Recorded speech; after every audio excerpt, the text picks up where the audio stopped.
안녕하세요, 엠베스트 친구들. 유쌤의 별별 단비 특강에 오신 여러분들을 환영합니다. 이 강의가 어떤 강의인지, 그리고 어떤 친구들이 들어야 할 강의인지 궁금한 마음으로 이 자리에 오셨을 텐데요. 선생님이 지금부터 차근차근 별별 단비 특강에 대해서 소개를 좀 해보려고 합니다. 간단하게 얘기하자면 이 강의는 비문학 특강이라고 얘기할 수 있습니다. 벌써부터 비문학 너무 어려울 것 같아요. 너무 딱딱할 것 같아요. 막 이런 친구들도 있을 거고요. 저 문학은 재밌는데 비문학은 재미없어요. 이러시기도 할 텐데요. 왜 비문학 특강이 필요한지 선생님의 강좌 소개를 보고 나시면 수긍하실 수 있을 거예요. 그럼 일단 어떤 내용들로 강좌 소개를 꾸렸는지 먼저 목차로 보여드릴게요. 첫 번째는 유쌤의 별별 단비 특강이 무엇인지 소개 좀 해드릴 거고요. 이 강의가 어떤 친구들에게 과연 필요한가 함께 보고요. 중고등학교 과정에서 비문학이 어떻게 나오고 있는지 알아볼게요. 그리고 수능 국어 비문학이라고 하는 이 독서 영역은 어떻게 출제가 되고 있는 걸까? 이것도 좀 챙겨보고요. 강의의 방향과 진행 방식, 그리고 지니어스 친구들의 수업 준비물까지 선생님과 하나하나 차근차근 좀 짚어보도록 하겠습니다. 자, 일단 유쌤의 별별 단비 특강 도대체 무슨 강의냐? 그래, 비문학 강의가 맞는데요. 이름을 별별 단비 특강 이렇게 지어준 이유는 별을 쏟아붓는, 선생님이 내신 강의에서 많이 하는 소리죠. 중요한 거 나올 때마다 그냥 별을 쏟아부어라 막 이런 말 많이 하잖아요. 그래서 별을 쏟아붓는 단계별 비문학 특강이라고 얘기할 수 있겠습니다. 비문학 하니까 아직도 저 비문학이 뭔지 모르겠어요. 이런 친구들 있으실까 봐 선생님 잠깐만 얘기할게요. 비문학은 문학과 관련돼 있지 않거나 문학의 특성을 지니지 않는 글들을 우리가 비문학이라고 얘기합니다. 아닐 비자를 쓴 거거든요. 그러니까 문학이 아닌 글이라서 설명문, 논설문 막 이렇게 딱딱한 글들 있죠. 그런 글들이 비문학이에요. 비문학 어렵긴 하지만 잘하고 싶은 친구들도 꽤 많잖아요. 그런 친구들이라면 이 강의 꼭 들어야 합니다. 그래서 필수 강의라고 얘기해 줄 수 있어요. 자, 그러면 이 강의가 꼭 필요한 친구들은 과연 누굴까? 일단 첫 번째는요. 글을 읽었는데도 이상하게 내용 파악이 안 되는 친구들이 있어요. 나 읽긴 읽었는데, 3번 읽었는데, 근데 뭔 말인지 모르겠어. 이럴 수 있죠. 그리고 두 번째, 글은 읽었다? 내용 파악도 한 것 같아. 선생님의 설명 들으니까 알 것 같아. 그런데 이상하게 문제를 풀려니까 어려워. 그런 친구들도 있어요. 그리고 문학이 아닌 글은 시험에 나오면 그냥 찍찍찍찍찍 틀려. 그리고 비문학을 도대체 어떻게 공부해야 할지 막막한 친구들도 있을 겁니다. 고등학교 언니 오빠들이 그러는데 비문학은 지금부터 해야 한대요. 근데 뭘 어디서 어떻게 시작해야 할지 모르겠어요. 이럴 수도 있거든요. 그런 친구들에게 도움을 주기 위해 선생님이 만든 강의라고 할 수 있어요. 자, 그럼 중학교, 고등학교 과정에서 이 비문학 과연 어떻게 나오고 있나 잠깐 알아볼게요.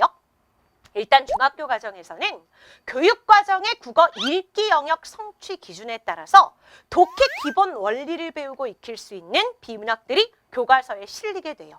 그래서 읽기 과정과 원리에 대한 내용들도 배우게 되고요. 요약하기에 대한 내용들도 배우게 되고요. 기본적인 내용들이기 때문에 별로 크게 어렵지는 않고 가볍게 설명문, 논설문 정도로 이런 것들을 학습하게 됩니다. 자, 근데 이제 고등학교 과정에 가면 그냥 푹 어려워진단 말이에요. 바로 사실적, 추론적, 비판적, 창의적 독해 등을 적용해 볼 수 있는 다양한 글들이 교과서에 실려 있어요. 비문학의 설명문과 논설문만 있는 줄 알았더니 그게 아니네 싶은 글들이 쏟아져 나오게 되고요. 뿐만 아니라 궁극적으로 수능 대비를 위한 학습을 하게 된다는 거죠. 선생님 아직 중학생인데 무슨 수능 얘기를 벌써가 아니에요. 수능은 여러분들이 고3 가서 보는 것이라고 생각하기 쉽지만 꼭 그렇지가 않아요. 왜냐면 여러분들 고등학생 되실 거잖아요. 그 고등학교 올라가잖아? 고1 되면 이제 3월 모의고사라는 걸 봐요. 6월이 되면 6월 모의고사라는 걸 보고요. 9월이 되면 9월 모의고사, 11월이 되면 11월 모의고사 이런 걸 본다? 근데 그때마다 보는 모의고사는 이런 수능형으로 출제가 돼요. 그렇기 때문에 배운 내용을 시험 본다기보다 새로운 지문, 처음 보는 지문 이런 걸 보고 여러분들이 문제를 풀어낼 수 있어야 돼요. 그러기 위해서는 지금부터 탄탄한 실력과 연습이 필요하지 않겠어요? 그래서 선생님이 도와드린다는 거예요. 아시겠죠? 자, 그럼 수능 국어 조금 깊이 가볼게요. 바로 이 비문학 파트에 해당하는 독서 영역은 어떻게 출제가 되고 있느냐? 요거 좀 볼게요. 하나의 지문당 4개에서 6개 정도의 문제로 총 15문제가 출제되고 있습니다. 그러니까 지문이 이거 아니고 이렇게 길어요. 이렇게 긴데 거기서 이제 4개에서 6개 정도의 문제가 출제되고 있고요. 수능 국어 영역 전체에서 15문제니까 꽤나 큰 비중을 차지하고 있다는 거죠. 그리고 인문, 사회, 과학, 기술, 예술 이렇게 5개 영역 중에서 3개에서 4개의 지문이 출제되고 있습니다. 그동안 그냥 독서 편식한 애들 막 지금 막 한숨 쉬고 큰일 났다 싶을 거야. 막 문학만 재밌어서 문학만 읽었는데 이게 웬일이야 막 이러시죠. 이렇게 다양한 분야의 내용들이 비문학 지문으로 실려요. 그리고 일상생활과 연관된 내용부터 전문적인 내용에 이르기까지 각 영역의 주제나 소재의 범위가 매우 다양하게 출제되고 있습니다. 그러므로 여러분들이 이런 지문을 자꾸 지금부터 만나고 익숙해지고 독해하는 원리를 터득하고 하는 연습이 필요하다는 거죠. 선생님은 사실 중학교 몇 학년, 1학년, 2학년 또는 1, 2, 3학년 여러분들 가르치고 휙 올려보내면 그다음부터는 알아서 해야지 라고 생각하기보다는 여러분들이 저한테만큼 국어를 배웠다면 고등학교 가서도 국어를 진짜 잘했으면 좋겠어요. 그래서 저는 여러분들이 고등학교 가서도 잘할 수 있게끔 지금부터 기초와 실력을 탄탄하게 만들어드리기 위해 여러 가지 노력들을 하고 있거든요. 그 중에 하나가 요 비문학 특강이라고 할 수 있는 겁니다. 자, 그럼 강의의 방향 소개 좀 해드릴게요. 선생님은 일단 여러분들의 어휘력과 문장력을 강화해서 비문학의 기본기 시작해 만들어 드릴 거고요. 독해 원리를 통해 비문학 문제를 접근하는 방법 터득하게 할 거예요. 이런 문제를 풀 때는 이렇게 접근해. 비문학 할 때는 독해를 이렇게 해야 돼. 라는 방법들을 쉽게 챙겨드릴 겁니다. 그 다음 세 번째는 비문학의 기초를 단계적으로 배워서 고등과정과 수능 연계로까지 나아가게 해드릴 거고요. 그 다음 네 번째 중3 학업성 취도 평가 문제, 예비 고1리 교육청 모의고사 문제로 실전 감각을 익히게 할 겁니다. 너무 어려운 거 아니? 나랑 볼 건데 뭐가 어려워? 나랑 할 건데 안 어려워요. 그래서 저와 함께 어려운 지문도 어려워 하지 말고 쉽게 배울 수 있게끔 선생님이 충분히 도와드릴 거니까요. 잘 따라 들으시면 국어 실력이 쑥 쌓일 겁니다. 자, 그럼 이제 강의의 진행 방식 소개를 좀 할게요. 선생님의 강의 진행 방식 단계별로 이루어진다 그래서 내가 단비특강이라 그랬잖아. 일단 1단계 바로 보이는 비문학 단계로 갑니다. 저걸 우리가 줄여서 보비라고 얘기합니다. 귀엽죠? 보비. 근데 이 단어가 뜻을 찾아보면요. 뭔가 모자라는 것을 이렇게 보충해서 채운다는 뜻이 있어요. 보비라는 단어가. 보이는 비문학 요 보비 시간에는 여러분들에게 각각 강의 목차에 맞는 개념과 독해하는 방법들을 콕콕 집어서 알려드릴 거예요.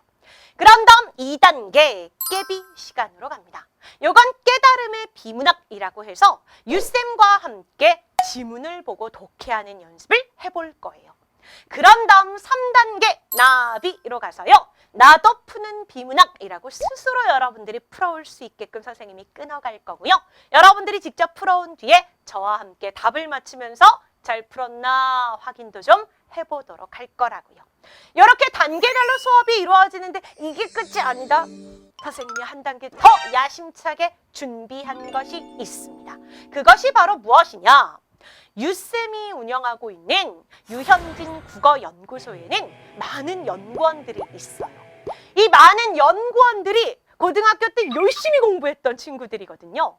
그러다 보니까 나름 나 비문학 이 정도로 공부했다 하는 친구들이 있어서 그 친구들이 주는 비문학 꿀팁을 여러분들의 선배 이야기를 통해 배울 수 있게 됩니다.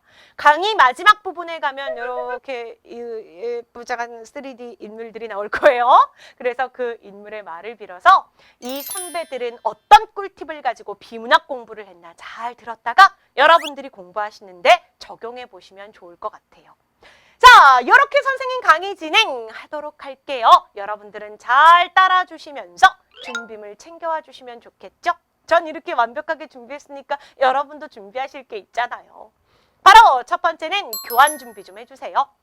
선생님이 진짜 피눈물 흘려가면서 막 그냥 교환 준비 밤새고 했거든요. 그래서 율쌤이 정성껏 만든 교환을 여러분들이 출력해서 가지고 오셔야지 이렇게 구경하듯 강의 들으시면 안 돼요. 그리고 필기도구 및 스티커 준비하셔야 됩니다. 선생님이 여러분들이 필기도 하면서 수업을 들으라고 여기 실리는 독해 지문들에 해당하는 건 이렇게 간격을 좀 넓혀 놓았어요. 필기하기 좋으라고. 그래서 여러분들도 필기하시면서 수업 들어주시고요. 선생님의 얼굴 동동 떠다니는 그 징그러운 스티커 아직도 못 받은 거 아니지? 그거 준비하셨다가 중요한 부분에 붙여가면서 꼼꼼하게 수업 들어주시면 되겠습니다. 자, 이렇게 선생님과 열심히 강의 듣고 공부를 했는데 궁금한 거 있을 수 있잖아요. 그럴 땐 질문 좀 해주세요. 나의 학습방에 가서 강좌 Q&A 게시판으로 가시면 여러분들이 질문할 수 있거든요. 구체적인 출처 꼭 밝히셔서 교환 쪽수와 번호 이런 거 적어서 질문해 주시면 되겠고요. 이런 학습적인 질문이 아니라 선생님 제가 다른 고민이 있어요 라면서 질문 남기실 수도 있거든요. 그럴 땐 고민 및 학습 상담이 가능한 이렇게 질문 게시판에 오셔서 글 남기시면 되겠습니다. 비밀글 작성 가능하니까요. 선생님에게 오셔서 고민도 털어놓으시고요. 무거운 마음의 짐을 좀 내려놓고 가벼워지기를 바랄게요. 자, 이렇게 선생님과 함께 차근차근 비문학 특강 한번 꾸려보도록 하자고요. 야심차게 준비했고 정말 오랜 시간이 걸려서 완성된 강의입니다. 여러분들이 비문학 실력 쿡쿡쿡 쌓일 수 있도록 선생님이 최선을 다해서 도와드릴 테니까요. 여러분들은 믿고 잘 따라와 주시면 됩니다. 그럼 우린 강의에서 만나도록 할게요.